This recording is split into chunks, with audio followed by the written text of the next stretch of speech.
사실 좀 더 좋은 대진을 바랬지만 좀 저희 팀한테는 가장 안 좋은 대진분인 것 같아요.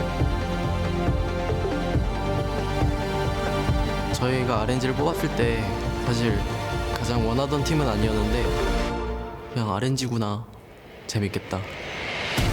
And SKT will clean up what kills they can and secure #1 in their group. RNG looking for more. That's a triple kill. That's a shutdown as FLICKR picks it up. 저희가 8강은 그냥 당연히 진출해야 된다고 생각하고 와서 그냥 이제부터 시작이라고 생각합니다. 뭐 만약에 SK를 이긴다면 우승했다라고 봐야죠. 뭐 그리고 자신감도 하늘을 찔 것 같아요.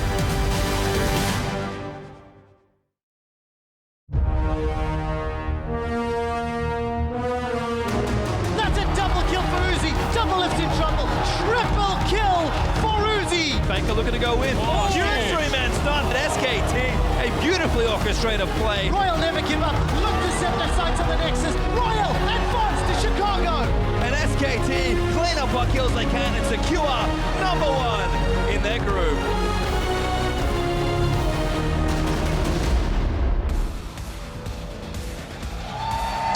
Hello and welcome to the historic Chicago Theater, where quarterfinal action continues here at the 2016 League of Legends World Championship. Tonight, two-time champions SK Telecom T1 continue their title defense against Royal Never Give Up. And of course, you can see that we have packed this theater full of praised fans who are looking for a competitive series between these two top squads. Now, earlier this afternoon, SK Telecom made their way inside. They'll be on stage shortly to continue defending their title, and you can see Royal Never Give Up here also making their arrival with their semifinal hopes on the line. Thank you so much for joining me. I'm James Dash Patterson alongside Mitch Krepo-Vorspels, Chris Papa Smithy Smith, and Joshua Jat Leesman. Gentlemen, a dominating 3-0 performance out of Samsung Galaxy last night, but we have returned again, hoping for more than 3. Yes, Samsung thought to get rid of all the U.S. teams of Worlds. At least they haven't gotten rid of all the U.S. casters. That's which I'm right. happy about. NA So representation going we got this strong going here. on. We're trying. or doing the best we absolutely can. All right, well, along with our casting team, there are a plethora of international broadcasters helping us bring Worlds to a truly global audience in over 15 languages. You're getting a look at our partners from the League of Legends Continental League, and then, of course, Brazil's CB LOL and the Korean team from OGN. Before we get into anything else, though, it's time to send it down to the stage to introduce the quarterfinalists doing battle here tonight. Thank you very much, Dash.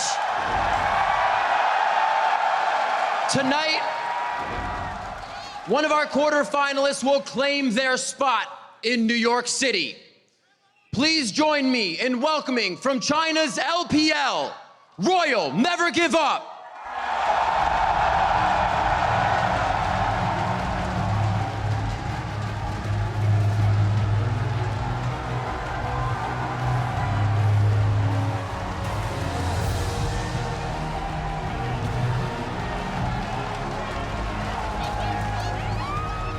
In the top lane, Looper.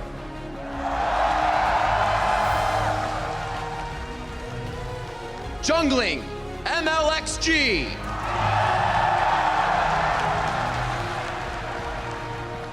In the mid lane, Xiaohu.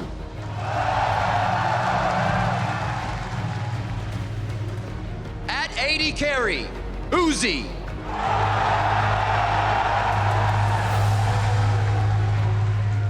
Supporting, Mata.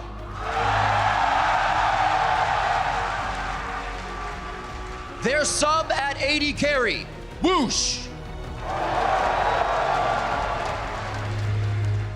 And the LPL's Royal Never Give Up, Coach Fly.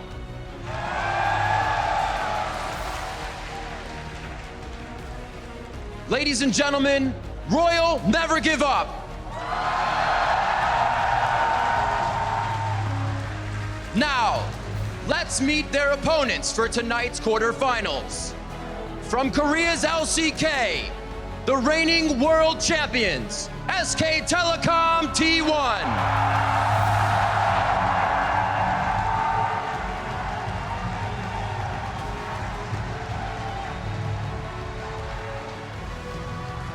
In the top lane, Duke.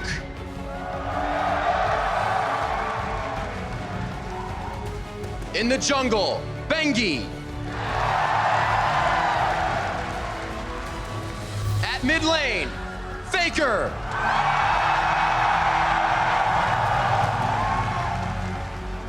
At AD carry, Bang. At support, Wolf.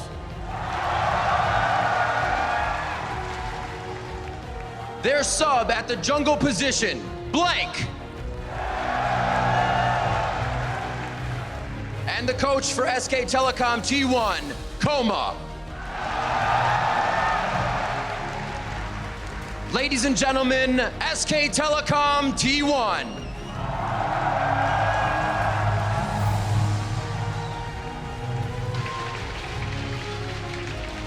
So much top-tier talent on one stage there. It's honestly sad to think that we're going to be saying goodbye to one of these teams by the end of the evening, but that's the way it has to be. Yeah, two things there.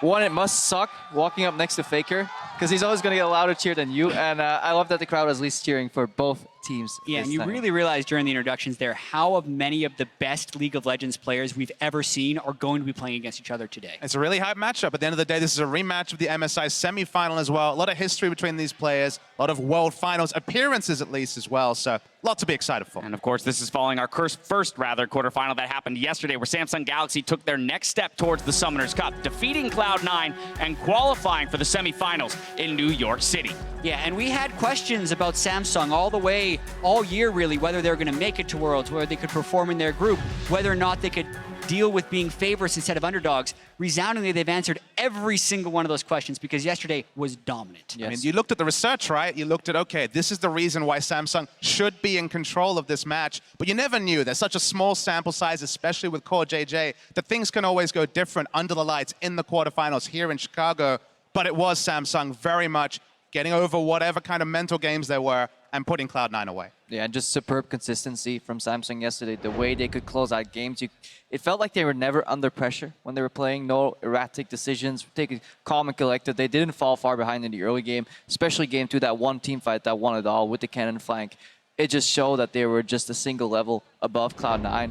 And in specific, we've got to talk about Cuvée in that top lane, because we had some question marks around him, and looking at Impact as one of the top performers for C9, and Cuvée dealt with it phenomenally. That guy just was so fun to watch. The way he stopped teleports, he already showed that he could perform on mages, you know, on the Cannon Rumble, the Echo, but then he whipped out the Poppy and he was stopping teleports left and right, flash-eing people into walls. Super satisfying to watch. Exactly, one of the best performances we've seen from him, but also we talked so much about Crown on the Samsung team. Yesterday we saw so many other individuals shine. Core JJ's support was incredibly clutch in so many situations.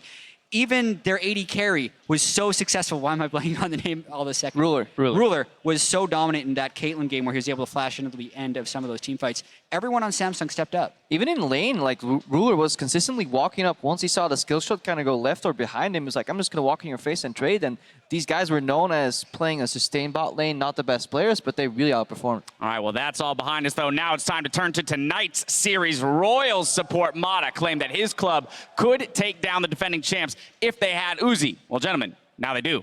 They do have Uzi. He also said that many months ago when the rest of his team was playing very well. And since then, World Never Give Up has shown some inconsistencies. Yes, Uzi has looked good with Mata in some situations, but Xiaohu, MLXG, Looper aren't playing at the level they necessarily were in the spring, and it doesn't seem like they've been able to put it all together. Yeah, and that's obviously because they replaced Whoosh with Uzi, but that changed an entirely different, it makes a dynamic different in the team. You know, when you have such a player like Uzi who requires a lot of resources, then can put out a lot of damage, it means there's less resources going to mid and potentially jungle, and I think that is a change that RNG still is struggling with. I mean, the gold has to come from somewhere, right? It has to be taken away. You can't just add more gold. It's a percentage. He takes that big percentage of the team's gold, but one person who can actually hold their head high, especially for the big win that kind of defined Royal Never Give Up's tournament, that first win over TSM, is Mata. His playmaking in that first game, especially on the Alistair, you know, in a kind of a difficult spot. Last picked Alistair, not a great laning choice, took over the game though, and was the big reason they came up trumps over TSM. And it also is interesting though, because Machop played Alistair one game in the group stage. He also had multiple Nami games, and he's trying to win in a variety of ways. And I think RNG as a whole, even though they have played around Uzi, need to kind of find their game if they want to do well against SKT here, and figure out how they can more play around Xiaohu and MLXG, like they did in these TSM games when they were able to kind of keep Bjergsen's laning phase from roaming to the rest of the map. And that's actually what made me a little bit of an RNG fanboy back in early spring, middle of spring, because they had this jungle mid laner synergy that was so satisfying to watch. They made kills where I couldn't even see the possibility of it being there with MLXG and Xiaohu, and right now they have tournament-defining players in a Mata and in an Uzi, but I feel they kind of put the crux of what RNG was in the shadows with that jungle support synergy. I mean, ironically, it was the jungle support synergy that got them over the line over TSM in that second match that basically qualified them for this stage. Specifically, it was the Aurelion Soul roaming around with MLXG support, making plays, getting that triple kill for Uzi, and they looked in control from there. Yeah, and we always talk about RNG's ceiling and how good they could be, but it doesn't really matter how high your ceiling is if you can never reach it. If you don't have a ladder to actually get up there and paint, it's just going to be this ugly, decaying ceiling all the time. And they haven't been able to reach that ceiling because ever since Uzi came to that team, it's been few and far between the games where they can actually have their lanes win and have the strong AD carry in team fights. And while we talk about the inconsistency and some of the struggles of RNG, let's go ahead and contrast that with SK Telecom, because here they have walked into this tournament, maybe not the favorites to begin with, but are much more looking like that as the tournament's gone on. I mean, the 3-0 lets you know, especially in week 2, SKT hit high gear. They're also playing styles that aren't necessarily sin around the tournament. They're going for these Jace top. They're very happy to blind pick Jace on blue, go with no tank, avoid any of those big engages like we saw Cloud9 fall to yesterday with the cannon flank, for example. They're taking a risk. It's a comp that no one else is pulling out, and it's a comp that SKT is playing uniquely well. And that's SKT for you. They have the best season spacing out of all these teams. You know, ramping it up straight at Worlds, you know, dropping a few games, intentionally not winning the finals. You know, it's all a ruse to just perform at Worlds. Now, I think they're great. I think they definitely stepped up week 2. I was impressed by Wolf. His ability to zone people out in fights with that Zyra 2 was just so satisfying to watch. SKT much better in week 2. And for me, SKT, while they have played with a variety of styles, are the best disengaged team in the world. You consistently see them play with somewhat squishy team compositions, unlike this one where they have FLICKR on a hard initiator, but they are able to win fights even when they don't seem like they have a composition that is set to go in team fight, because they play with so much discipline and so much patience. When they do need to disengage, everyone is always on the same page, and it's rare you see someone on SKT get caught out of position and mess up one of their plays. I mean, to me, the deadliest thing about SKT is that there was definitely Season 3 Worlds. There were champions from that they were the favorite for the tournament. Last year, definitely the favorite for the tournament. This year, very few people pre-tournament were predicting them to be the favorite. And that's why they've had a little bit less spotlight. People are looking to the Rocks Tigers, who maybe tripped up in the spotlight. You know, calmly in the shade, SKT's built. And now, I think a lot of analysts, come the quarterfinals, have SKT as the strongest team in the tournament. Yeah, they're definitely with a very large chance to win. I think they were probably second or third in a lot of people's rankings. But Krepo, I want to go back to the point you made earlier where you say they had the season spacing in jest. But we play really long seasons in esports, especially for the best teams. Someone like FLICKR is in a competitive tournament almost every month of the year. So the fact that they have peaks and valleys is expected, and they're very good about making sure they're peaking at exactly the right time, taking a break right after they got eliminated in the LCK summer split, and then ramping up through the splits and through the tournaments. They always seem to end stronger than they start. And that ties into, for me, their biggest strengths in international tournaments. It's their week-to-week preparation. They have looked weak at points into international tournaments, especially MSI week 1. Everyone's like, is it over for SKT? Then they go back to the drawing board. They have to prep for way fewer opponents, put everything on a single match, and they come prepared. They are ready for every single pick ban scenario. Yes, they have innate weaknesses in a team. Every team at Worlds has them, but they seem to be very aware of them and play around them very well. I mean, the only unique thing this time is that SKT lost their last regular season game against Longzhu. Looked a shadow of their former selves. Very disappointing performance. They only played one best of 5 in the postseason. Lost to KT Rolster, obviously. A big upset there. So it wasn't the same story where they were starting to ramp up right at the end. This was the first time where you're like, I don't know where SKT's at. I don't know where their jungle's at. I don't know where a lot of SKT's at. And they've answered those questions preliminarily, but the best of 5 stage is where those questions get answered for real. Yeah, and if we're still talking about pre-tournament expectations, the big weakness that people were trying to pinpoint for SKT was in that jungle slot. Hey, we're juggling 2 different guys. Blank, how's he going to perform on that world stage versus, you know, Bangi just subbing in? And is that kind of switching of synergies going to cause any issues? I don't know if it has so much yet, but what are your thoughts on that one, Jack? I think when you have lanes as strong as FLICKR and Duke, the jungler doesn't necessarily need to excel. And I definitely do feel like if you're going to try and find a weakness in SKT, it's going to be in the jungle position. It hasn't actually knocked them out of the tournament. If it does, though, like if these guys do lose in the tournament, I think a lot of the blame will fall on the junglers because it is one of their weakest positions. It's not an enviable position to be in. When SKT rebuilt in 2015 and when the sister teams ended, strong top laner, Marin, strong mid laner, FLICKR, both carry-minded. Bang and Wolf, they play a bit more defensive. That's their role in the team. Basically, you can't have a carry everywhere. If you plug in Rush, if you plug in a really aggressive jungler, the flow kind of falls away. That's been that kind of the history back when OMG tried to plug Uzi into more carries. So they need a supportive jungler. It's not the sort of thing that will get you the spotlight. It'll certainly get you the hate when they lose, but it's a necessary part, and they need to ward for these big solo laners. Yeah, obviously, there's still degradation. How well can they play the support role? There are questions there that can be asked. However, if you look at the competition in the jungle role within the tournament, we saw a lot of top-tier jungle talent here at Worlds, but for me, very few have stood out as, honestly, beyond what the expectations were, and some actually have underperformed. If you look at this matchup in particular, I don't think Bangi or Blank will have too much issues with MLXG in his current form. That's what I was about to go towards. Is we've looked at both of these teams now in separate microscopes. Let's pair them against each other in some of our analysis. Would you say that that jungle mid matchup is primarily how this best of series is going to hinge? So it's really tricky for RNG of saying, how would you take down SKT? Because RNG, when you think of how they're going to win, you think they're going to win individual matchups. They have Uzi. I ranked Bang as a better AD carry than Uzi before Worlds. I don't necessarily think they can win the bottom lane.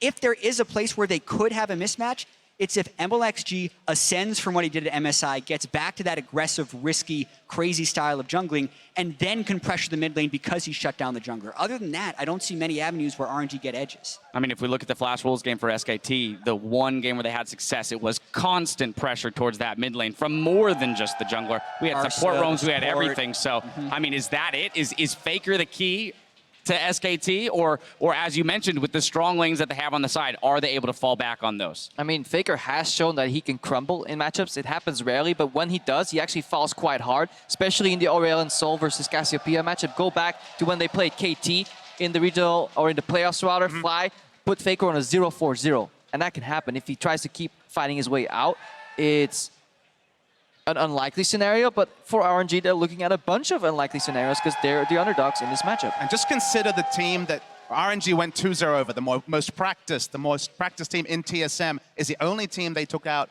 2-0. This is a mismatch on some levels, but the inventiveness around the mid laner and jungler that was so strong at MSI, if they can channel it like they did in that second game against TSM, there is a world where they can win games. And while we're taking a holistic view over on Riot Games 2, we're bringing you the player experience stream for an alternate take on the quarterfinal. In Game 1, Atlas, Zyrene, and Alex each bring you an SKT-focused cast revolving around rotations, warding, and vision. Now, throughout the day, the player experience casters will be taking your questions on Twitter to help level up your game. We're almost ready to go, so let's lock in your guys' predictions for this series down the line. Who's booking the next trip to the semifinals? Krepo, starting with you. Gonna keep it short. I think SKT is going to take it. I think that Fog of War stream is going to look the exact same way as our stream right here because their vision is good, their play is better, and I'm just making a 3-0. 3-0, that's a big one there. Papa Smithy, what are you thinking? I'm more optimistic for RNG picking up a game than I was for C9 yesterday, so I think it's going to be 3-1 SKT, but I think RNG can snowball a victory. All right, Jat, what's your thoughts? Man, always putting me at the end of the desk here on these one-sided matchups. There's nothing I can do to be surprising. I'm going to go with SKT. I think when they played in the semifinals at MSI, it was 3-1. I think it's likely that we get something similar to that. 3-1, 3-0, either could happen. I'm going to say 3-1. All right, well, there we have it with the Summoners Cup within reach. SKT remains disciplined. 많은 분들이 저희 팀은 그냥 이기는 팀이다 뭐 이런 식으로 생각하셨을 것 같은데 사실 저희 목표는 생각보다 많이 소박하거든요. 그냥 후회 없는 경기를 하고 싶은 마음이 가장 컸었어요. 그냥 작년부터 올해까지 쭉 이어졌었는데 이기든 지든 그냥 좋은 경기력으로 그냥 팬분들한테 뭐 즐거움을 선사할 수 있다면 그냥 저희가 그것대로 만족할 것 같아요. Satisfied with that, but also satisfied with the Summoners Cup. Hello, Chicago Theatre! My name's Quickshot, and I'm joined by Spawn and Officio, and we're going to bring you this best-of-5 quarterfinal between LCK's SK Telecom and LPL's Royal Never Give Up, and it's going to be an uphill struggle for RNG. Yeah, it certainly is. I mean, RNG coming into this matchup must be so nervous because this is what they got at MSI, and it went so poorly for them. They made the roster adjustment they wanted, but we'll see whether that is enough to get you over this powerhouse. Yeah, we have to see if they actually got much better by getting Uzi, because so far they haven't shown it. It is going to be tough. Let's jump straight into the starting lineups. Starting on the blue side is the higher seed, picking blue inside number 1. Two-time world champion SK Telecom T1. Duke in the top lane, Bengi, jungle, FLICKR, mid, Bang AD carry, Wolf support, and their coach, Coma. And against them today, we have Royal Never Give Up from China's LPL with Looper up in the top lane, MLXG in the jungle, Xiaohu in the mid lane, Uzi as the AD carry, Mata on support, and of course the coach behind them is still Fly. Gentlemen, we're going to jump into picks and bans very, very shortly. What do we anticipate, maybe expect to see as far as options for both of these teams? Well, when you have a look at how the LPL teams have approached this world, there's been a lot of jungle pinches, and they play a wide array of champions. MLXG is yet to double up yet. He has a bigger champion pool than both the two SKT junglers. So if I was going to predict anything, which is so hard in a best of 5 because they've had a very long time to prepare, I would say a jungle pinch is possible in this game. Yeah, basically we were talking so much before the game about how can RNG win. That's the big story coming into this game.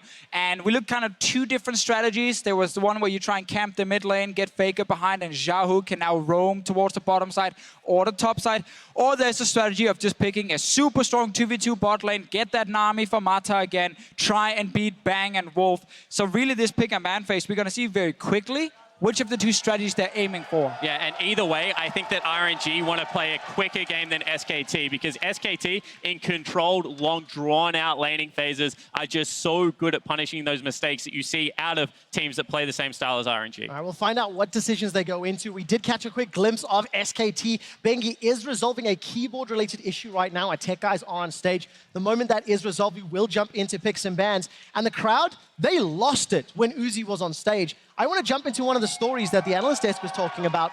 The amount of talent in every single one of these lanes. They are some of the world's best in terms of per role players. And there's a lot of pressure on them to show up. I mean, if you have a look at the access you have to players in the LPL, you couldn't piecemeal together a better team than what RNG currently have. So many skilled, young, Chinese, native, talented players. And then you add Mata and Looper, both world champions in their own right. And you somehow steal Uzi mid-season. This team is legitimately, on paper, so damn good. But that's it on paper, right? Yeah. Exactly. That's the fantastic thing about LPL is like how good the players can be on paper, but then in-game, when we have communication issues, you can maybe talk about some attitude differences from the teams as well, or on these teams. And that's where you suddenly don't see the players shine as much as you want to. We also have to look at someone like MLXG, a guy we hyped up so much coming into MSI, who showed up at MSI as well. Haven't really done too much in this summer split, has struggled, especially in playoffs. Struggled in the group stage as well, so maybe he's one of the guys that we overhyped a little bit beforehand. Or he can actually show up big time here because he should be a better jungler than Bengi and Blank. If he's not a better jungler today, RNG don't win. Talking about Bengi and Blank really quick, what do you think of Bengi starting as opposed to Blank? I like the experience. I think going into these big games where you think it is going to get a little bit scrappy and dirty early, you have to go with experience. And that's exactly what they've done. Chicago, we are into picks and bans for our second quarterfinal. Nidalee and Olaf already off the table. Yeah, I really like both bans here. In a way, I hate the Nidalee ban, but I like it because Bengi is your jungler and he can't play Nidalee, so you have to ban it.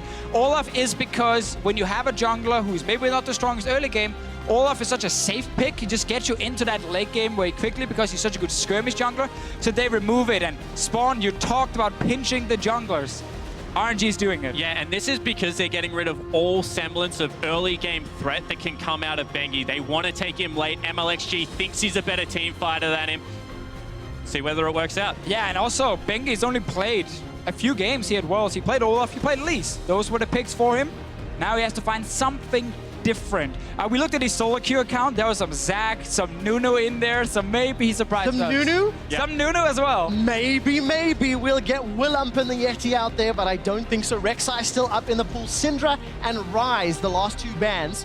What is considered first pick worthy here? Karma has been a default for SKT, and look at that, nearly insta-lock. Yeah, it's 100% pick a ban versus SKT. Whenever it's been open, they've picked it and moved it down to support.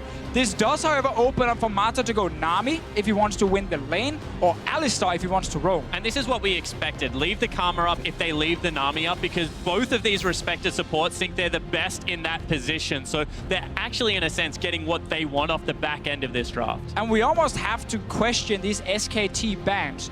Your mid laner is FLICKR, the greatest mid laner, the greatest player of all time. And you ban Syndra on blue side. You don't even want to first pick it, even though so many mid laners has been so impactful on this one champion. They decide to remove it. Then you have the Nidalee, because Bengi is your jungler. 2 power picks normally banned on red side, removed by SKT.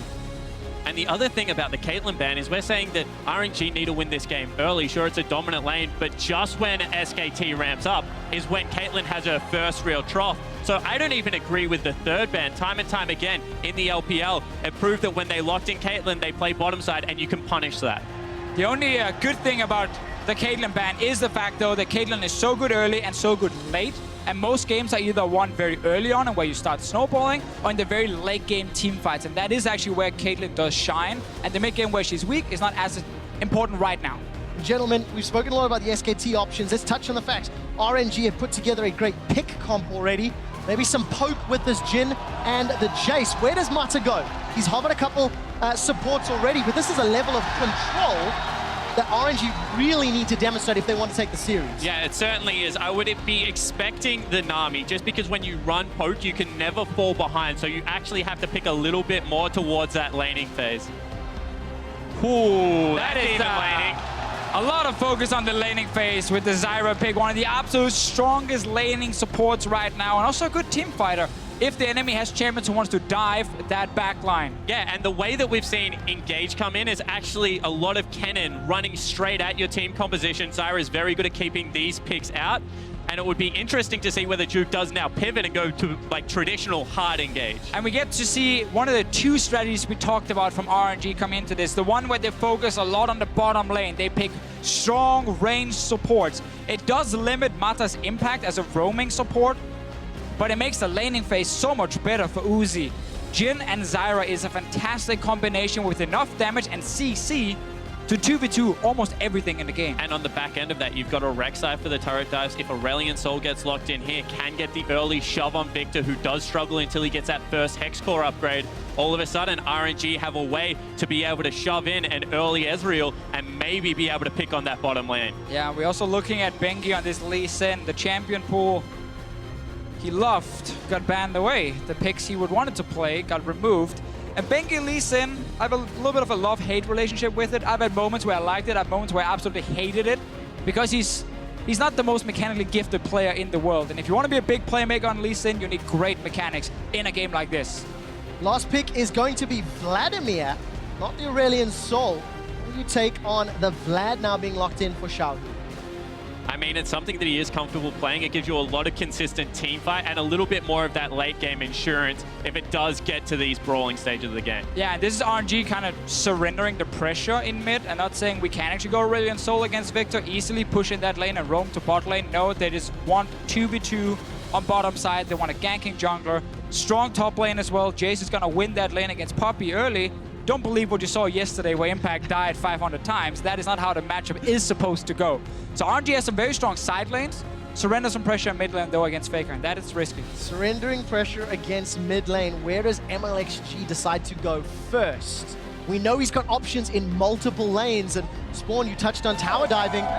MLXG MSI, that's the flavor we're looking for, right? Yeah, it certainly is. That's what we want to see, but we also want him to give something to Lupa early, because if you get a flash out of a Poppy, there's very little jungle gank presence that you can have up there without the flash wallbang. So I think top first and then camp the heck out of bot. Every time the Chicago Theater makes some noise, I cannot hear myself think, Guys, jump onto Twitter, put your hands together and let us know who you think is going to win. Hashtag RNG win or hashtag SKT win.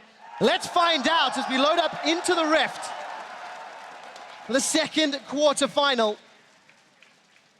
It is loud, it is punchy, and this early game could swing so much. Jace and Jhin, if they fall behind, a Poppy Victor, the combination and possibilities are very, very scary. That is the gamble. If you're RNG here, you know it is so difficult for you to win both early, mid, and late game versus SKT. Pick one of them. They picked the early game for now. Let's see if they can actually do it. We'll find out if they can.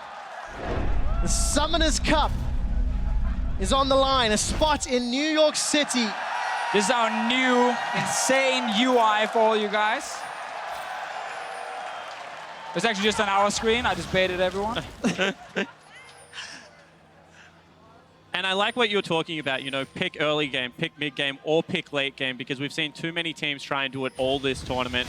And when the mistakes come, there's not really that many ways back into the game. I really do think that, you know, even though Xiaohu has conceded a little bit of pressure, Vladimir still should be able to push up in this matchup and give MLXG that much needed access into the jungle. We're gonna have to see though in this game, when we have things like Poppy being picked on blue side. I mean, it's not a sexy pick by any means. Poppy sitting up there kind of doing nothing for the first 10-15 minutes, but it's a very, very good blue side pick. And that's some of the things teams have understood, you know, during this tournament. Play a champion that can barely get ganked, because how do you gank Poppy on blue side? Well, you have to kind of like path around her near the blue buff and Grom and then tunnel over, and then she can just charge you down and then get to a tower. So Duke is gonna be fine top lane. He should be safe, but he shouldn't win this lane, and he should definitely not solo kill Looper. And that is actually something we don't see too often from RNG. Looper getting a matchup where he can win. And Looper's got a matchup that he has multiple options. They could look for kills, they could look for towers, they could look for pressure, and it'll be up to RNG and MLXG to decide what they want to do. We're following Bengi as he's clearing out the route and jumping down. Mata's already been poked up by those mantra cubes. Yeah, greedy out of the RNG bottom lane. Whenever you play against double ranged, if they can wait in the brush and chunk you out before you don't get access to that creep wave, it guarantees the push. And for a champion like Ezreal that has no AoE early game, it becomes incredibly important. And it's so hard to play against Ezreal lanes in the first few levels. He does so much damage just level 1 and level 3 again when he gets a second rank in that Mystic Shot, and then also added range support next to it. Tons of poke, and all you care about right now in the bottom lane is just try and remove potions. You're not going to kill anyone straight up, you just want to chunk them down, force 1 or 2 potions, and then you get the sustained advantage, and you keep playing aggressive after that. Catching a glimpse up top, Looper's playing aggressive, shoving in the wave. We can see Wolf already on the minimap, actually coming to push out MLXG. Gets a couple of autos down. Blue buff is still a threat. Smite goes to MLXG. Just some vision, some information, and obviously placing a ward as well. And also a good call from MLXG. He goes for a quick clear because he sees that his bottom lane's being shoved in, so he leaves the red buff, and he can pretty much guarantee, based on how the top lane has started, that it was a Duke pull on a Bengi top lane start. So now he gets to go back to the top lane. Red buff will have maximum uptime, and we'll see if he can impact that map the way we want him to. Yeah, and so far just very standard farming. Both teams, nothing really fancy has been happening. We get to see the top lane advantage we mentioned. Really good for Looper. And what you really want to do with RNG's composition here early on is you want to just chip away on towers. Because you know you're going to have to push on top lane. Jace is not going to dive the Poppy on his own, but if he can keep getting a few hits on tower again and again, suddenly around 12, 13 minutes into the game, that first tower is gonna die, and there's really nothing SKT can do against it other than try to gank. But then we have to see Bengi really show up on this Lee Sin, and he wants level 6 first. Bengi's third game here at Worlds. First time Lee Sin in the tournament. The experience is what we're looking for. Not the strongest mechanical player, something that nobody's really going to be surprised by. But he's playing a champion that can make or break this early game. Uzi and Mata get a lot of good damage onto Bang, and they push the wave in. No CS cost yet, despite the trades. Now they're backing away as the wave pushes towards. But you can see how oppressive this lane can be once they do have access to that creep wave, once they're able to continually shove in. Wolf and Bang are actually CSing incredibly well at this stage, but they need to make sure that they can keep it there, whilst these junglers are actually just hard farming to that level 6 mark. It's a small victories now, if you look at lanes. Gone are the days of just solo killing people left and right and like 10 kills the first 10 minutes. Yeah, because that was 2 weeks ago when RNG Exactly. Splice, right? Gone are those days. Okay. MLXG, he's just saying hello in mid lane to make sure Xiaohu can actually push it out and go back to base. But you win lane now by just pushing over and over. Enable your support to roam first. Enable your top laner to get some damage on tower, or maybe move down to a mid lane and set a deep ward. Hold that Looper. thought. Duke's in trouble. 100 HP. Looper solo kills. Gone are the days, my arse. It just happened. It shouldn't happen, but it just did. Looper getting that kill in the 1v1. Yes, we knew it was a good matchup with the Jays, but the puppy should never die. And you know, I don't want to get the hope up, but at MSI, when this team was performing well, it was that man that was stepping up time and time again and winning lanes in a big way. That's going to help him out immensely. Phage and Longsword picked up. RNG have actually picked up first blood in 2/3 of their games coming into the quarterfinals. Looper picks it up in a solo kill. Teleports back up, matched by Duke. And the easiest solo kill of his life. He barely had to do anything, honestly.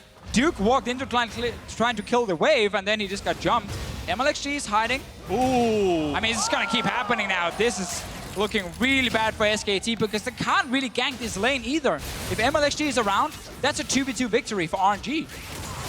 Surely this unlocks MLXG as well. If Looper's able to maintain control alone, shows his face, Deadly Flourish goes down onto Wolf, and every single poke celebrated here in the crowd because RNG, they're up 600 gold in the first few minutes. And now this is getting oppressive because all of a sudden top lane is collapsing, bottom lane is getting very hard to withstand the poke.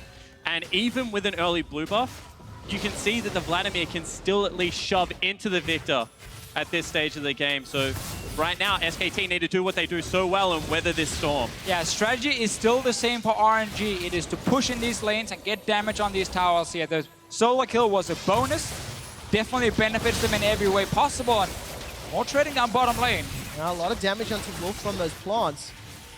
And we're going to have to see how RNG transition to this mid game because against Team Solo mid, RNG had phenomenal decision making. They played well, they played safe and coordinated, and this team comp needs every single one of those things, which is not something I'd normally associate with RNG.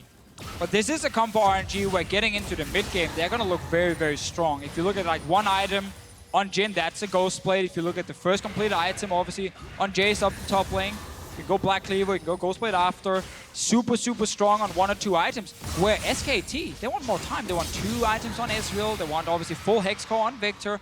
SKT's mid game is not the strongest, so falling behind already is going to make it very hard for him to actually get some gold back. And you can see that right now, RNG kind of know that they need their spikes to come in at the right time because Uzi's going Ghostblade build. He isn't going for the Essence Reaver that we saw out of so many AD carries falling back onto Jin for that late game damage. You can argue that that's going to get through Juke better, but if Juke gets to super tanky late game, this game may as well already be done for the RNG lineup. So I like the commitment to stick to the game plan. That's something that RNG will have to pull ahead of. Plus 23 CS for Looper in the top lane. Xiaohu pushed a wave into FLICKR. He was down around 10. And then even everywhere else. Bengi's got level 6. Dragon's Rage available. The early game prowess of Lee Sin now fully unlocked. But Bengi's not really shown his face. He's just been power farming his way through the jungle. Yeah, both junglers, honestly, have just been doing the same. Very even in CS. Not really been anything to gank, especially for MLXG. And I think this is a win for RNG because, you know, you talk about both just power farming. And I think that MLXG honestly thinks he's a better team fighter. And that if he doesn't fall behind, if ganks don't go awry, if top lane can win by this much and bottom lane does have an advantage, that he can maybe take it to them in the mid-game team fights that are going to break out. It's also just like, you're challenging right here, Bengi. You're basically saying, what can you play? Remove the 2 picks you used, 2 fairly simple picks to play for you in the early game. We want to see what you can do on something like a Lee Sin, where again, you need to be able to take risks and make some big plays. Bot lane, we see this chip damage we talked about earlier. This tower is already down to about 45%. Top lane tower is taking some damage, and RNG is not going to stop. Bengi needs to show his face to stop this from happening. And we've seen so many times during Worlds, if the early turrets go down, ooh, action. A lot lot of damage. Wolf and Bang, they're trading. Stranglethorns comes out. Deadly Flourish. The curtain is called. Wolf is the target. Number 3. Flash it. Number 4's flashed away. Uzi fires but doesn't get the kill. But we've seen so many times, if you give up early pushes and turrets the way they are right now, you just cannot push back without great map play. And RNG with 2 turrets incredibly low looking to crack in, but top lane, potentially another gank. Bengi's showing up at least. He's near that top side. The flash away. Looper gets out of range, but Summoner Spell blown. First Tower Blood secured by Royal Never Give Up, and local gold donated to Uzi. And this is everything RNG wants. They can even now, if they choose to return to that bottom lane, push it out again and then take a Mountain Drake, which is gonna help them snowball this game. The other option is you go straight to top lane and you play around this top tower, already taking some damage. It's not just a Poppy defending, she can't wave clear.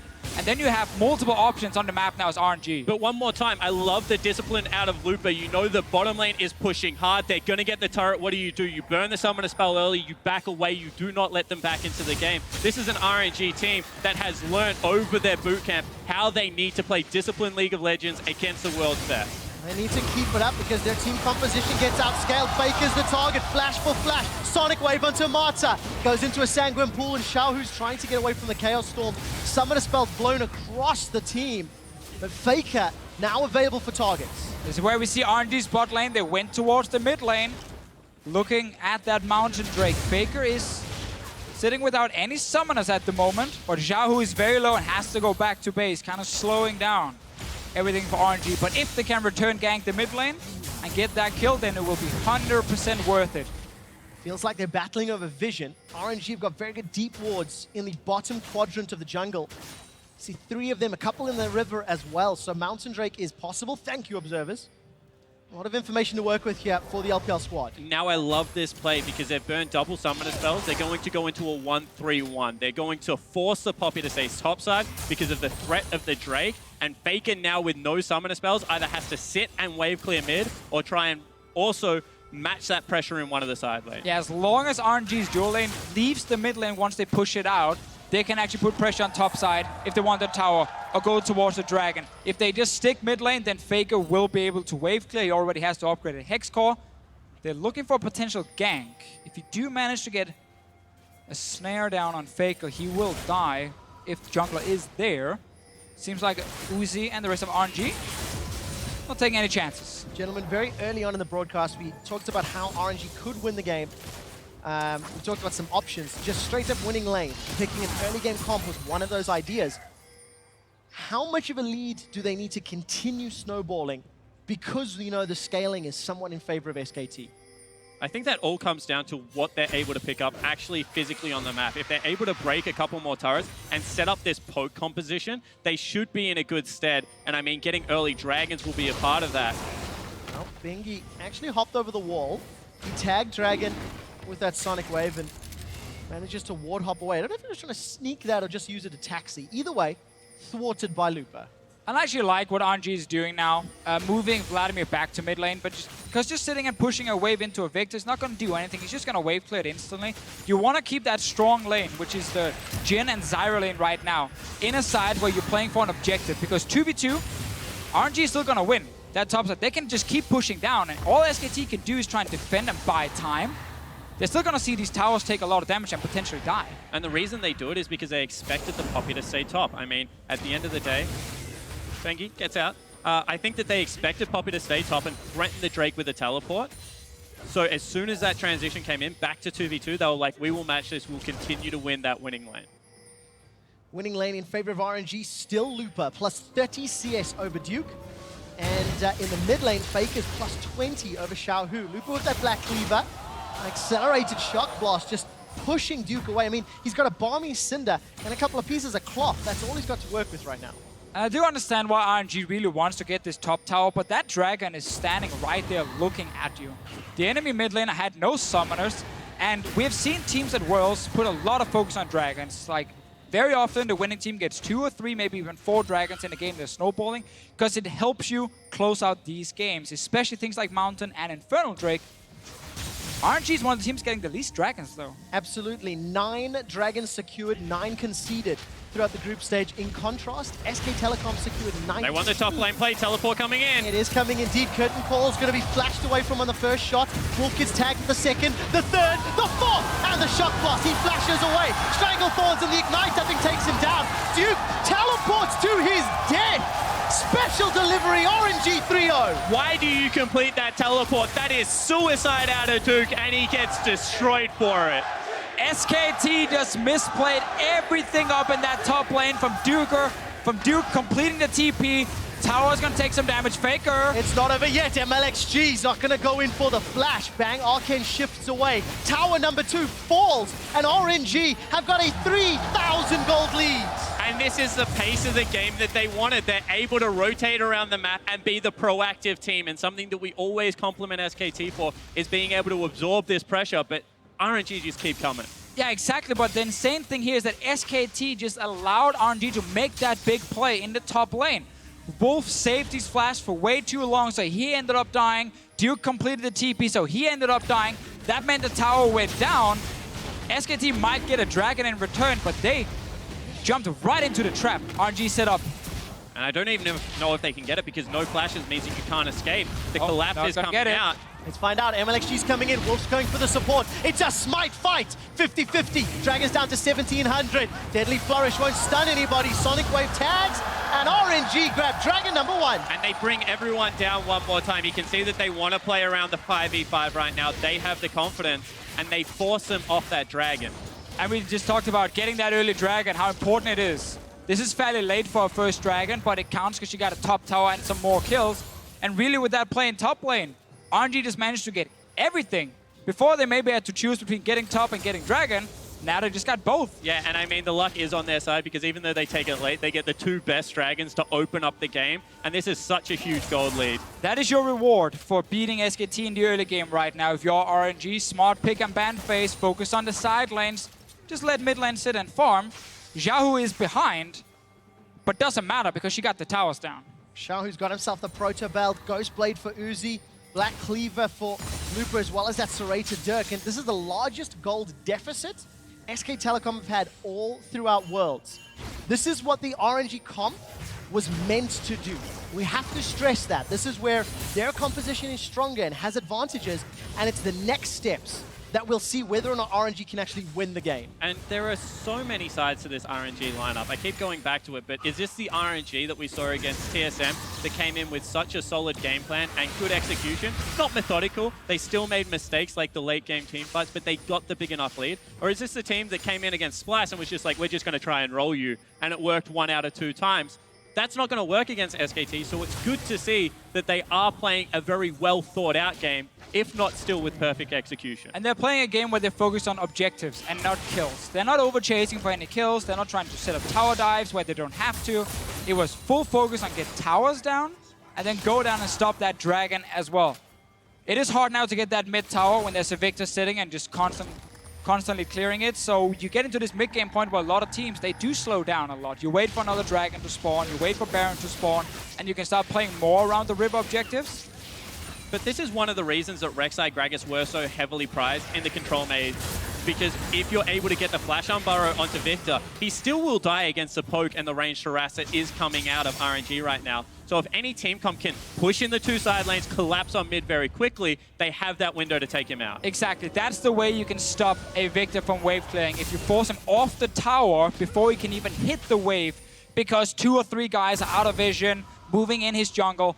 But in the current meta, setting down so many wards that you just discover the entire jungle is almost impossible, and it's so easy for the enemy to clear the wards again. So keeping that deep vision is very hard, and that means teams often get defensive wards like you can see in your minimap with SKT have, and they can always spot the roams now. And then you can also see maybe why we criticize the macro play of RNG, because bottom lane went in, recall came out because it was a BF sword purchase. Now all of a sudden, Looper matches that on the top side, but 30 seconds too late. Now top side in, he goes back for a Caulfield Warhammer purchase. So you can see that they're not coordinated when they are shoving both those lanes.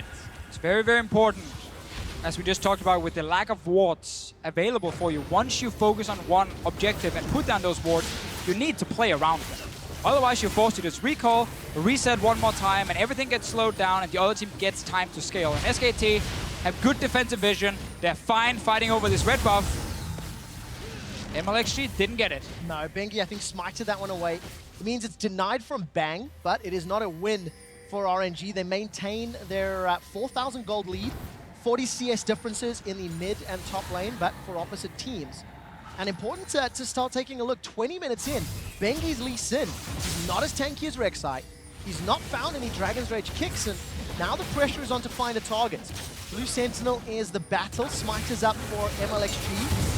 Shock Blast doesn't find a target, and Xiaohu comes in. I think that was secured by MLXG. Yes, it was. But RNG needs to commit to one of the side lanes and fully commit and get it all the way down to the tier 2 tower if they want to take over that jungle, if they want to get some more damage on objectives and actually put some threat towards FLICKR. Here's the threat towards FLICKR. Running.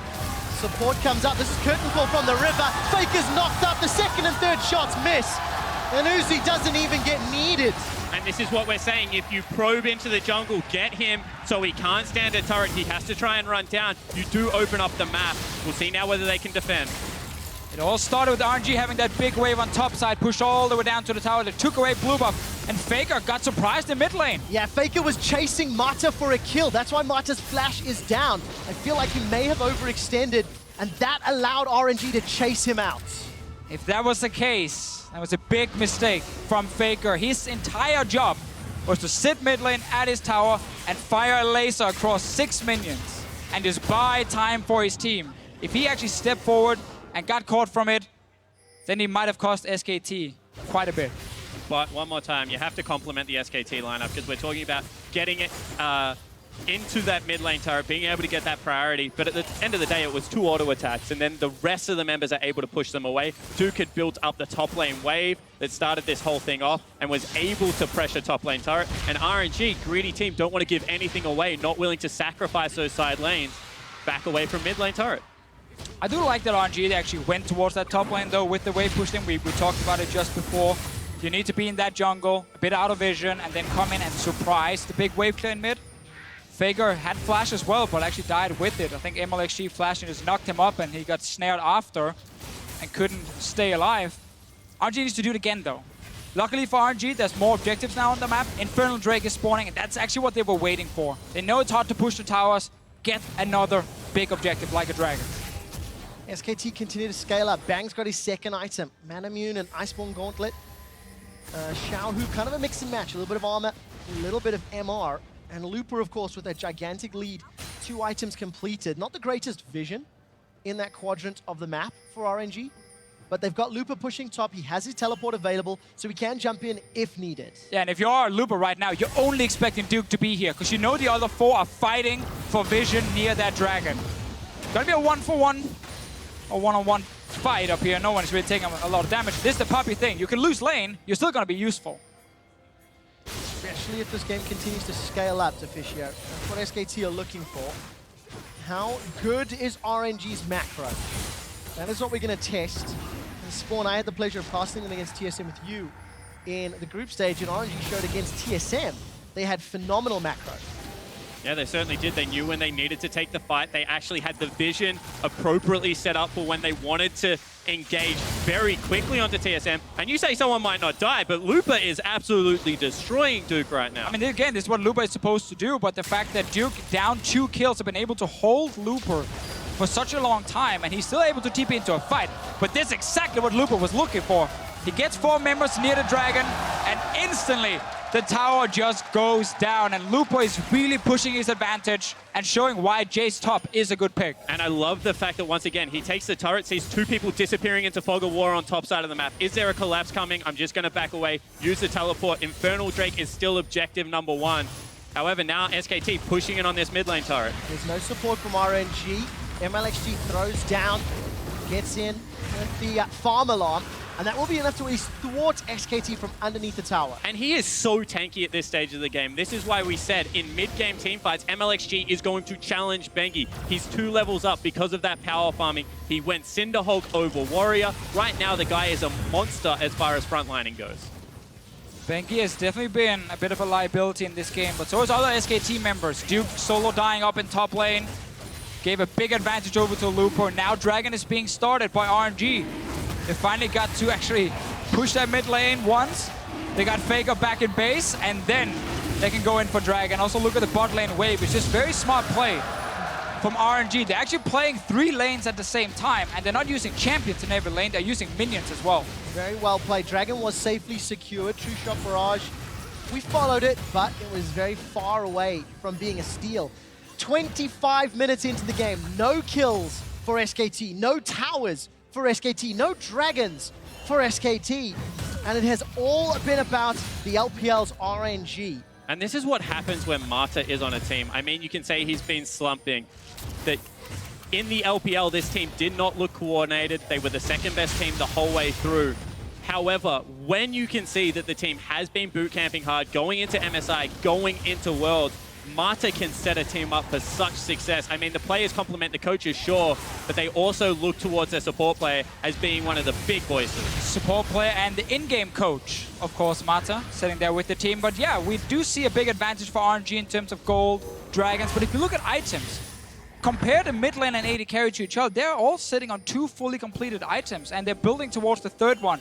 Only Bang is slightly behind in terms of overall gold, and if you look at just the completed items. So SKT has actually hit a point now where they are going to be fairly strong and can take a team fight. Xiaohu's waiting in the flanks. He's still down 50 CS, but got Protobelt and Hourglass. SKT have sieged up middle time and time again. And that tower is very, very close to going down. Lupo will make his way to the bottom lane, defend against this cannon wave. But these RNG towers, they're being chipped away from over and over. Yeah, and again, this is where we have to criticize RNG and the tunnel vision on that mid lane one more time. If you're not able to pressure aside around FLICKR and then try and dive him or force him away from his tower, that was good. Then FLICKR can just wave clear. He's sitting on 282 CS most in the game on this Victor, and he's close to 3rd item. Well, Bengi's looking for a target, doesn't get the kick. Flash away from Martin. Bengi forced to flash for his own life. But that is a plant that could get dropped down. Curtain call. This isn't the most optimistic. 3rd one finds FLICKR. Flash away. They will see Sanguine pull down for Xiaohu. Not going to find a target. True shot barrage onto MLXG. Duke is teleported in. MLXG is the target. Trying to get away with his life. Duke throws down the hammer. And the verdict is get out of here. Now Lupa jumps in. It's Messi and Lupa's down. SKT are on the board with their first kill. And this is what we're talking about, an overcommitment. You can see they wanted that fight because they're getting desperate for the turret, but SKT, they are masters at just absorbing the pressure and spinning it back out. And RNG, they wanted the fight so bad that they ignored the fact there was 5 members from SKT around that mid lane, ready to collapse. They never got to split them up. They never forced SKT to sit and defend towers close to their own base. There was a lot of members from SKT and a tower to help them against RNG, and we just talked about how items were completed on the carries. Bang needs to be careful. He does indeed. No flash though for MLXG, so Bang's able to arcane shift away. Still had both of his summoners available, in RNG unable to play the side lanes, unable to handle the mid lane pressure, and they go in for an opportunistic fight. And right now, FLICKR has actually more gold earned. Gold is a mix of earned and gold for everyone out there. There's some shoutcasting tips. But he has more gold earned than Xiaohu. That is despite being down 3 towers and the enemy Vlad sitting on 2 kills and 1 assist. The power of farming has put FLICKR ahead of the enemy mid laner. And that's the damage. Xiaohu's got a flash available, forced to get over the wall, pushed away because of the power of this Victor in his farm. And I mean the repetitive skill shots that are just coming out and nailing him now. He can't trade back, hasn't got the MR yet required to be able to do so, and FLICKR's still just ramping up. I mean, the thing that we love about Victor is not only does he bring control, but all of a sudden if you're a Jhin and you don't have your flash available, there is legitimate one-shot potential in every single team fight. The main praise other pro players always give FLICKR is he plays like he's scripting. Because he's so good, the way he's moving around, the way he's landing these skill shots. He made 1 mistake in this game. It cost him, 1 death, and that's it. And now MLXG. It's going to be more. MLXG's at least going to be able to tunnel under. No flash, remember. Barons gets tagged, but he's cut off. This will be a kill. Mata looks to root Bang, but there's no support. The shield comes out. MLXG gets taken down by the True Shot Barrage. Curtain Call finds 3. The final target connects on Bengi. Looper's coming in for the fight. He puts the hammer down to the skies. Bengi's the target. He dashes away. Not going to get rooted out by Jin, and the fight's not over. Looper's looking for more. Accelerated Shock Blast hits Bang, but won't be able to get a reply kill. Up in the top lane, Xiaohu's looking for more. Looking to run down FLICKR. Doesn't get the kill. Sidestep, dodge, shield. Finally, FLICKR goes down. It's Mata that takes him out. But meanwhile, elsewhere on the map, they're still pushing bottom lane. They're able to get an objective for themselves, and they're still only trading right now. RNG are getting desperate, and it's losing them their gold lead. Sadly for RNG, yeah, but this was close. So many members from SKT, very, very low. MLSG died first, way earlier in this fight, before we had the big chase.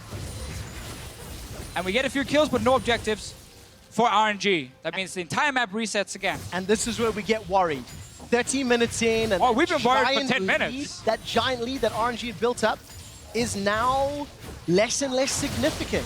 When RNG stopped playing around the side lanes and just kept walking into FLICKR, who just wave clear over and over, it looked pretty bad already there. 4K gold up at that time. We mentioned the carries getting fully completed items, actually being even with the carries on RNG. Really, it's only Looper with the big advantage at this point.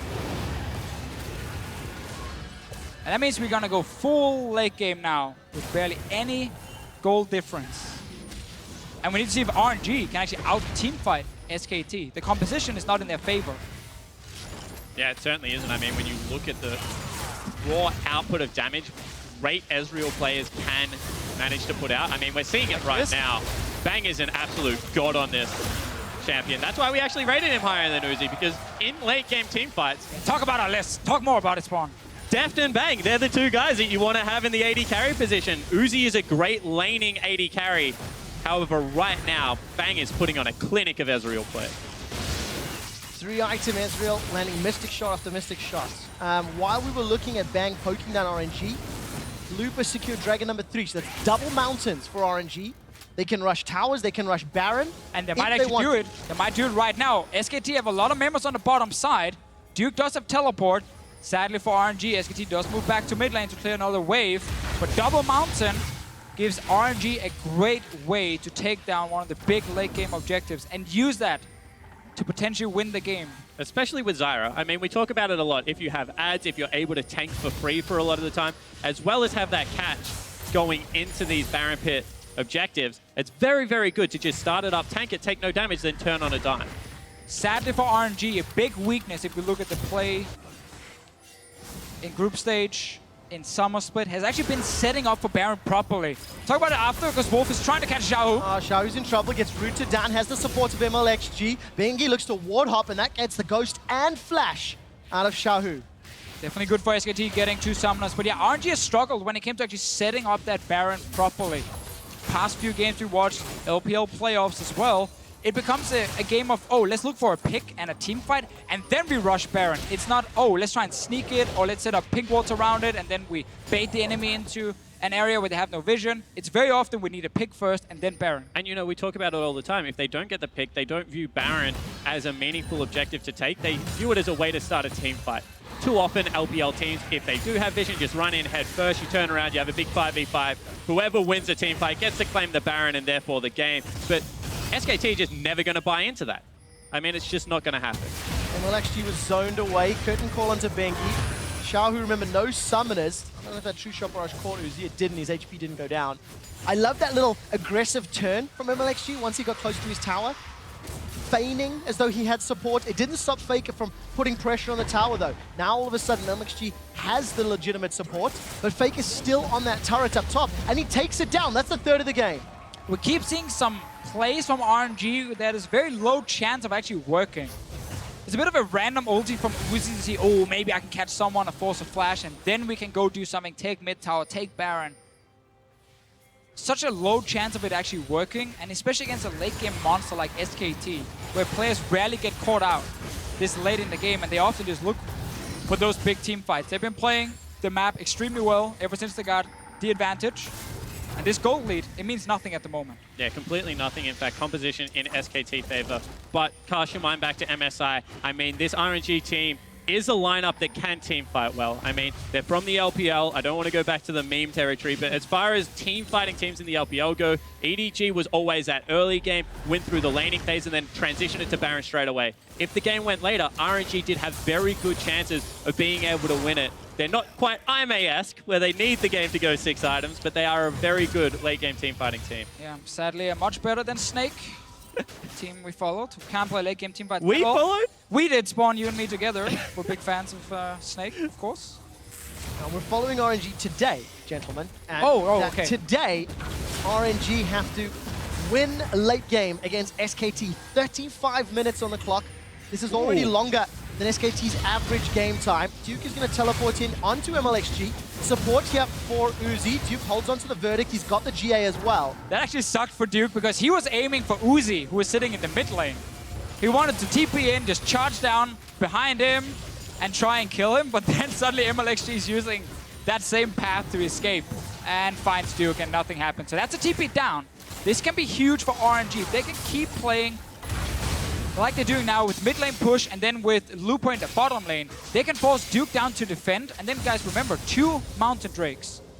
No TP on the enemy top laner, so RNG can actually rush to Baron if Duke is sitting bot lane and just start it and try and force SKT to a 4v5 team fight or force SKT to give up the Baron. There's so much damage to play with. Mata's actually got a Leandrix Torment on this support. Zyra, he's become another DPS for RNG. Bengi and MLXG, they just love tapping one another in the river. Yeah, this is why you want to commit if you're RNG to at least push SKT out of the river. Duke is still sitting bot lane. Now he's leaving, so now it's actually slightly too late for RNG. And SKT, they managed to just defend. MLXG under pressure. There's so much threat everywhere. Bengi and Wolf, that's a root. Bengi's in trouble. Stranglethorn finds nobody. Wolf and Bang, they've backed away. MLXG now under fire. Death Ray comes out. That's a kill. Bang on the killing spree. Shahu's running for his life. Tagged up by the True Shot Barrage. Uzi's already used the curtain call and they're trying to back away. Looper gets a good shock blast, but it's simply not enough. If SKT start Baron, they need to peel and fight. But one more time, RNG just mismatched with their timing. They think they have TP advantage. Duke can't be there, but because Looper recalled, they don't have positioning in the wave. And it is a 5v4 for the team that just burned a teleport for nothing. They waited and waited. They couldn't look or couldn't find the engage. Duke actually ran all the way from bot lane and made it to the team fight before Looper, who saved his TP luckily for RNG. Look at that. Red buff and Mystic shots. That's the first one I've seen miss in... No, first one I've seen miss. I think that's fair to say at this point. And this guy's good. I mean, Bang is one of this the... guy. Yeah, this guy is drills. really, really good. Because you can just see how much control he has. He's never within Xiaohu's range for it to be able to be turned around on. And every now and again, you just have to look at how a player plays a specific champion. Oh, they're rushing it. They're doing it. This is what we wanted. This is starting. Teleports coming in for No, this is good. This is now really they're good. going for it. Look at the minimap. SKT are nowhere near. Just finish it. Dragons in the pit. RNG, they've stolen it. They've snuck it. They've got Baron. Now they're running for their lives. Bang looks for a Mystic shot. Will not find his target. Hell, they may even be able to challenge for Elder if they can get there quick enough. Yeah, they got really fast recalls and they got home guards to just rush down as well to the Elder Drake. RNG, they realized that, oh, Duke is still sitting bot lane. Let's just rush the Baron. We can burn it down. Super, super happy to see RNG do that. Elder Drake being started. This is risky by SKT, but Xiaohu is really far away. Certainly is. He's going to have to get there in time. The rest of the team is following up. Do they know where he is? We're going to find out. FLICKR's caught out. He goes golden with the hourglass, but Mata's already killed. Bang's been dropped with the hammer. Not enough to kill him. Elder Dragon's still alive. It's been rooted. The deadly flourish. The shock blast. Royal never give up. They've won the fight. They've got another kill. They might even get Elder. They've peeled backwards. They take Elder as well. And now the 2 buffs for RNG means that they finally have a good late game. And this is your benefit for playing early game. It gets back to equal, but double Mountain Drake. Exactly. This is why you need to take these early dragons, because they can give you so much value later. But it all starts with Duke burning that TP in the mid lane, wasting it, honestly, allowing RNG with the double Mountain Drake to set up around Baron. They tried a few times, they got it right now, and they picked up that Baron instantly. Xiaohu's ghosting bottom lane. They want it. They're going to look for it. They're going to get through the GA. There's no verdict available. Flash already used. Duke was slowed. Luke was looking for more. Shock Blast tags him. That's a shot. Deadly Flourishes sidestep. Duke should get run down. To the skies, Lupa yells. Flash forward from Xiaohu. That's the GA pop. There's no support from SKT for Duke. They're instead pushing into the jungle up top.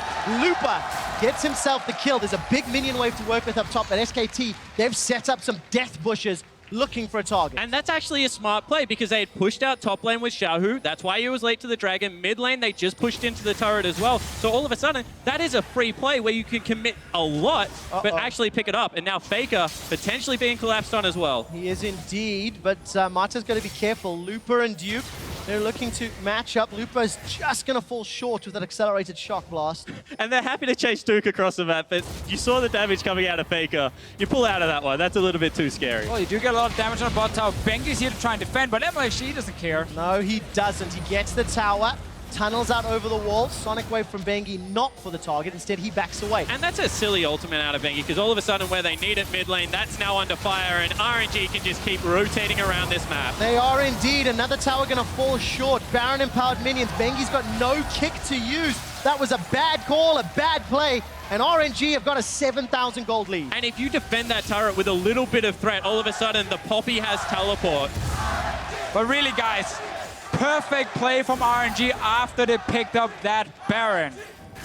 And when we praise one team, we can criticize the other one. Duke, I'm looking at you right now. This guy has cost his team so much in this game, from dying in laning phase, getting the Jace even further ahead, till now wasting his TP mid, trying to make that play that then cost the potential Baron. RNG really had no way back in the game until that TP advantage. And it's not the first time this game alone. Duke teleported into the top lane to donate a very early kill.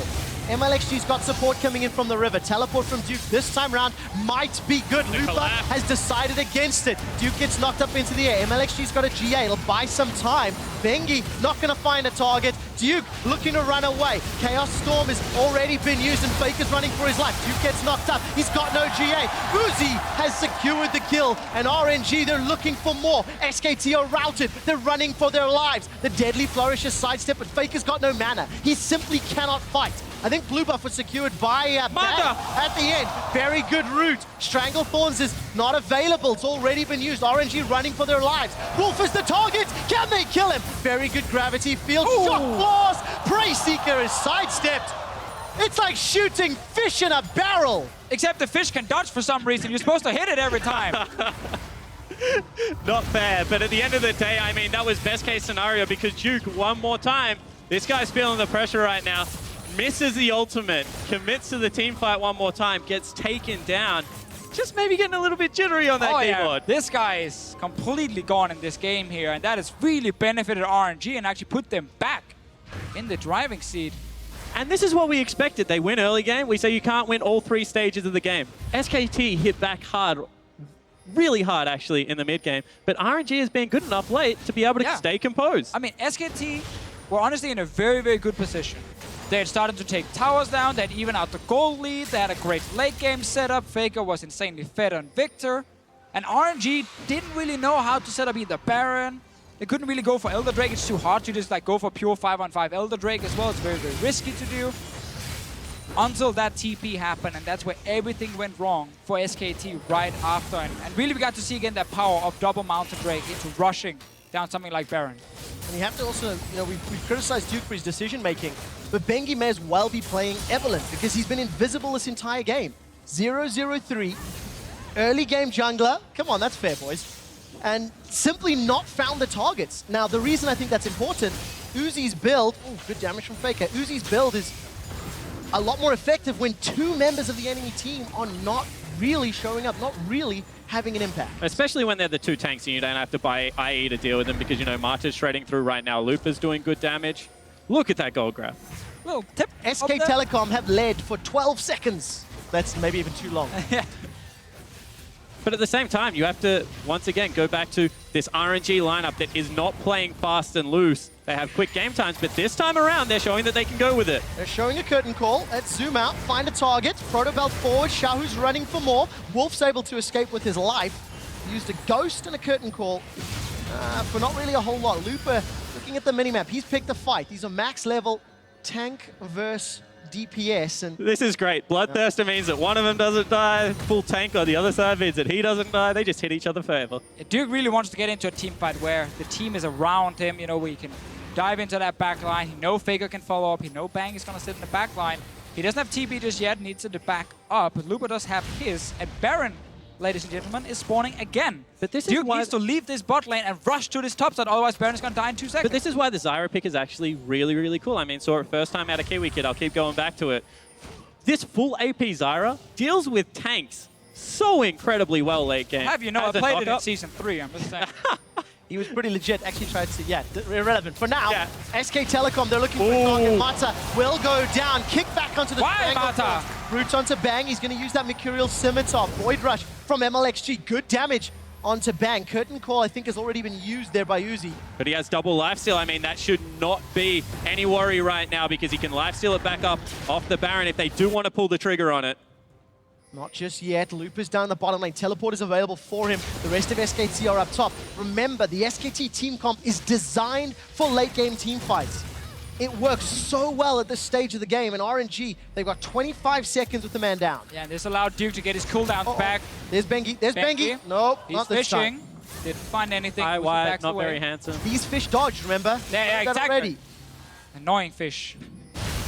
MLXG takes some damage. The rest of SKT, they've started Baron. RNG, they should be aware. They've got no vision just yet. Looper's continuing to push out. MLXG's going to tag Baron with the Prey Seeker. Peel away from SKT. MLXG gets slowed. Shahu's in a little bit of trouble. Still got Hourglass. Still got Protobelt. He's already used Pool. Flash is available if he needs to. Bengi actually stayed near the Baron. He kept it in combat, but then he tried to jump out and actually join the fight. Oh, Bang Stopped got everything. caught out.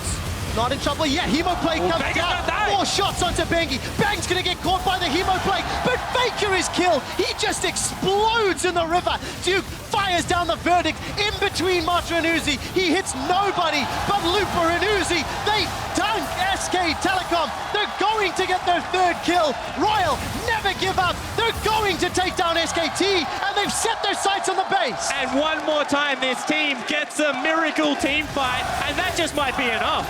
Exactly, they managed to catch out FLICKR and the rest of SKT. Kill all of them except for the bottom lane. Wolf and Bang trying to defend, but they're against 5. There's 3v5. RNG have got 30 seconds to go. Stranglethorns is down. Bang's looking to sidestep. They've already killed Wolf. Royal never give up. They've turned their sights onto the Nexus. It's not done yet. They're looking to kill Bang. They're going greedy. The Nexus is the target, and Royal never give up. Strike down the defending world champions.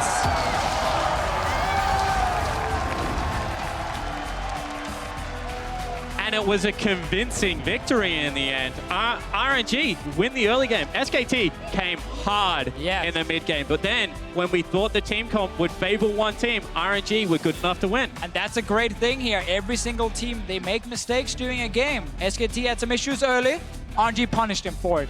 Mid-game, RNG, yes, they didn't manage to snowball it further, but because they had such a big advantage and had the Dragons, they could actually fall a little bit behind in mid-game and still have a chance to win later, and that's exactly what they did. Now, when you look at this game, the decision-making from SKT in the mid-game was great. Duke played terribly. Blank top. However, that's what I'm going to ask. You can sub out Bengi. You can pick a different champion for Bengi. But how does Duke bounce back? Because this is a big question. If Lupa can do that multiple times, that is how RNG can win this series. Well, but it's game 1 out of 5. That's why this was a smart draft. In 3 out of 6 games, they've waited for the counter pick for Duke. In the games that they haven't been able to get the counter pick, they actually pick him Jace into a lot of these matchups. You have to say that RNG knew that on the top side. They take the early Jace for Lupa, and Duke doesn't have a crutch to fall back on. Exactly. I think we're going to have to see a different pick top lane for Duke, because when he now starts losing the lane, then you can't go Poppy anymore. You can go Poppy if you can stay even or close to even and then just outscale the enemy top laner. You lost your lane pretty hard. You lost your tower fairly early on as well, and then your pick won't work. The early game felt exactly like we expected from RNG. You know, strong individual players, strong lane-focused decision-making, but it's not all sunshine and roses, because that mid-game, that mid-game, if Duke had not presented so many opportunities, RNG may not have been able to bounce back. I'm not going to let you jump into that because we're going to hit the analyst desk to break down exactly how Royal picked up their first win.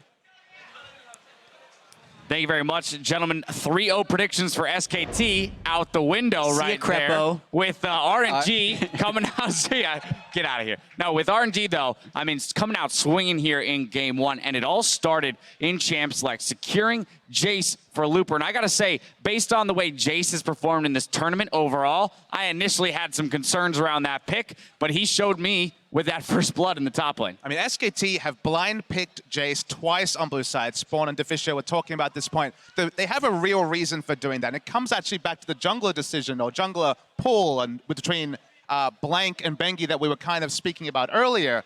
If you have Jace, whatever the meta top laner, whether it's Kennen, whether it's Rumble, whether it's Poppy, you're going to be pushing in. You're going to have the aggressive. You're going to have control of the lane. FLICKR in the mid lane, whatever the matchup has control more often than not. It's very easy to jungle when both your top and mid lane have pressure, get wards in. It papers over the cracks that were there during the regular season when specifically Bengi and Blank had to be accountable. The one game that SKT lost is when they had to respond to mid, when they had to pressure mid, when they were predictable. But I just feel like taking away the Jace really took away a lot of what SKT plays around. I think taking away the Jace was smart, but I also feel like SKT does this in best of five sometimes, where they pick a very generic team composition in game one, look at the best punch from the enemy team, and if they beat that best punch, then it's a quick 3-0. So I think they definitely make some adjustments now. The Zyra is essentially the surprise that RNG threw at them, as well as some of the stuff they did in the mid game. The only thing I would challenge in that analysis is that no matter whether it's FLICKR or not, if you play a Victor early game, the early game 1-6, which obviously we need to specify, is going to be lost. Later on, obviously, FLICKR had that wave clear, which was a major reason why they got back into the game. But yeah, Jace, power pick if he starts snowballing, and this is why we have so many questions around this pick, because when he loses hard. In the nature of that matchup, when he gets smashed versus Armor, everyone's like, why pick Jace? We had that if one only Hanser didn't pick Jace. When he hits the second tier turret, we're like, that's why he picked Jace. It's just a video of him taking 75% of a turret's health in 6 seconds. Yeah, he pushes like no one else. Right, and of course, with that first kill going on to Looper, it kind of unlocked RNG to really dictate the rest of the game. And this is where I want to jump into our first replay here. Mid lane gank by the bot lane duo translates into a 1-3-1. So the focus here is not on the gank, guys, but something we want to highlight from the Descon is look at the lane assignments right after this gank. So we have Mana flashing in. He's going to get FLICKR's flash and Ghost on cooldown. And then later on, RNG is going to do the following. They're going to put the Zyra, Rek'Sai, Jhin in the mid lane versus FLICKR, which means he is playing back versus Rek'Sai Q, Jhin W, he's under pressure. They're going to put the Jace in the bot lane, who has a really good 1v1 versus Ezreal, and then they send Vladimir to the top lane against the Poppy, who just bought armor. Yeah, this doesn't result in much, but it's a 20-second window where they can then take advantage of. Exactly, and the window happens because everyone in SKT then says, what is RNG doing? We actually have to match this. They're switching to a 1-3-1. 11 minutes into the game, and it didn't seem like they'd done much of that, but then eventually they got a 2v2 in the top lane, which allowed them to teleport into that lane with the Jace and get another kill. So RNG not only brought a little bit of a different champ select, but that strategy they pulled off between the 11 and 20 minute marks definitely caught SKT off guard. And the reason why you kind of heard Spawn talking about the surprise factor is it was a multi-step plan. You saw the wards down to bring up the safe 1-3-1.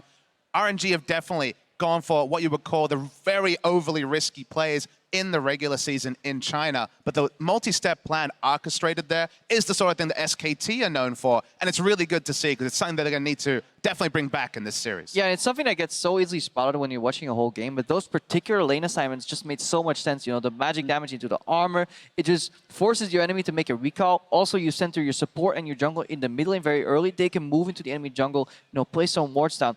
They did eventually switch back, Jet, from the 1-3-1 because they went for that play in the top lane. I believe we have the second replay right there. It's actually super smart setup because we were wondering why are they not sticking to the 1-3-1 because RNG was, again, one step ahead of us. Right, let's take a look at this adaptation made by RNG, brought to you by Acer from that 1-3-1, setting up a sweet TP gank here in the top lane. Yeah, I jumped the gun and talked about this earlier, but when they matched up with the 2v2 in the top lane, it's an easy recall for Looper. He can buy items, and they have the ward there as they're getting pushed in the top lane. So it's actually a pretty easy conversion. A nice start there by Uzi to get the root onto Bang early, and there's not too much they can do to escape here. They throw in the ultimate from the Jhin, land a few shots onto Wolf, get that kill, and this then transitions to the turret. Also, what is Duke doing completing that TP? And, you know, talking about Duke, you know, he was playing the Jace, and his KDA on those Jace games, it wasn't wonderful. There was a 0-4-5 game there where he was kind of just being ganked by 4 members while the rest of his team were winning. The thing about Duke that's always been true of him, whether he was on Najin, when he was on SKT, he's not Marin. He's not a fantastic teleport user. And when you pick Poppy, especially into Jace, you're sacking lane. You're not expecting to win or get kills. We saw some of those from Cuve yesterday. That was certainly not the norm. You need to make the teleports work. And that was one example of a teleport that didn't work. We saw another one where he tried to catch off MLXG on Rek'Sai. That was just never going to work. The spotlight was on Duke and his teleport play, and he let his team down. And I'm so pleasantly surprised by RNG because one of the critics we have very often of them is that they don't have macro. And they showed in the 10 to 20 minute mark 2 plays that were obviously set up very well. Like it all tied together when they did the lane assignments. This gank was pre-planned. That ward was there. And then even going back to the early phase of the game, they had the Zyra push very early on. They had their jungler group. They took that first tier 1 tower, and then they kept changing up the map, isolating outer turrets over and over, allowing this Jace to start snowballing. So this was such a smart play by RNG, and we're not used to seeing that. And this makes the series much more interesting. It makes it much more interesting, but while they made some good moves in the early game, that did not mean that this game came easy for them. The ultimate victory took a while to get to, culminating in our game-winning team fight, but this was not before SKT made a couple very good moves themselves to even up the gold. Because coming into this replay, SKT had really stalled out the game. We're like, okay, another late game. Bang's going to take it over. But then we see this big fight that really changed the course of things. Xiao had just completed death cap before this fight as well, so him being able to get the angle while SKT was trapped in River is a big miss. And yes, Duke could have knocked back Uzi, but that wasn't going to stop Lupa from coming in the backside of this fight. This was a well-orchestrated fight by RNG to close out the game. Again, they push out, they leave some D-Vision, and they always find good TP wards for Looper, and Looper is actually a top laner that is really good at those teleports, in my opinion. I have more of a utility vibe with him, so it was really nice to see that he could carry. But we have to mention the kind of late game macro, the closing ability of RNG was still lacking. They didn't go for deep vision when that tier 1 tower was still alive, and they had a hard time fighting against FLICKR's wave clear. And I think you see that in the gold graph right there. They had the giant lead at 25 minutes. That evaporated by 37 minutes, and that's actually when you expected SKT to come back, but the double Mountain Drake, the Infernal, the poor positioning by Duke, RNG was able to extend their leading win. You've always asked analysts, how do you beat SK Telecom T1? And the story's actually always been the same. Take it to them in the early game, get a big lead, and also, if you can find a way to have a better late game team fighting against a team that can pull it to late, those are your 2 options. RNG did both. I mean, the damage statistics as well, they were very interesting because both FLICKR and Bang, they're topping the charts, of course, while Poppy is expected to take a back seat, whereas RNG had a bit more of an even, cut for their team. Yeah, and I like the even spread, and I think you can even simplify the 2 ways you try to beat SKT. You either attack FLICKR or you play around FLICKR. And in a sense, RNG did a small amount of both. They mostly played around him by taking both the side lanes and focusing on that early. But they also attacked him occasionally in the team fights by trying to use that extended advantage on him. Yeah, I think, go for it. Yeah, we just shouldn't put all the blame on Duke, though, because there was that one phase in the early game where FLICKR went for a kill attempt on Mata. Mata used Flash, but then he got picked out. It's that kind of momentum that you can't afford to lose if you're SKT. They did a phenomenal job punishing the lack of warding from RNG, though. The fact that they got it back to even is worrisome for RNG farther in this series, but it's still like RNG with that Baron call closed it. And I definitely don't think it's all Duke's fault. You look at the lead at the beginning, that was the 2v2 and 2v3 in the bottom lane that went going. And we talk about the jungler being a weak spot for him. Bengi was a non-factor on Lee Sin, not to mention blind picking Lee Sin into Rek'Sai when he's available. Not good choices there in the draft phase or even in the game. And we'll discuss this on the other side of the break, but Blank will be subbing in for Bangy. Now the quarterfinal clash between SKT and Royal Never Give Up continues right after this break.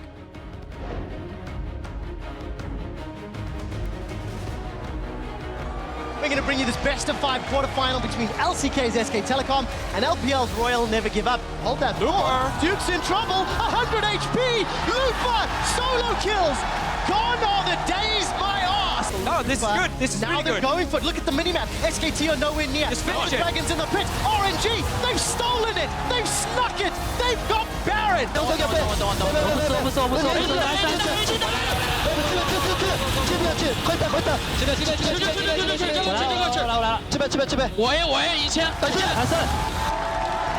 Royal Never Give Up strike down the defending world champions. Dare to be different. Revel in the impossible. Introducing a little anarchy. Disrupting the natural order. Because a hero lies in all of us. Nothing is beyond your reach. Claim your victory and go forth to conquer new worlds.